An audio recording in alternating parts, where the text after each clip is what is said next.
Welcome, in front of me is an LG Q60 and today I'll show you how to capture a screenshot on the device. So to get started, open up the content that you wish to capture, which as an example I'm going to use the home screen.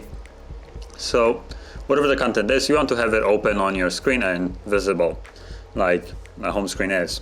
And from there, all you need to do is hold power key and volume down, both of those keys at the same time. So go. You'll get this flash and like a minimization, and then you get a thumbnail for a moment where you can either remove it, edit it, or share it. And after a moment it disappears, so you have the three options right there if you want to quickly do something with it.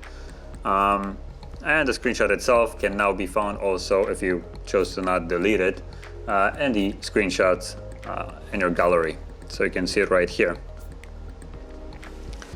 And from here you can still do the same thing, like edit, share, and delete, so don't worry. And yeah, that is basically how you would capture a screenshot. So if you found this video helpful, don't forget to hit like, subscribe, and thanks for watching.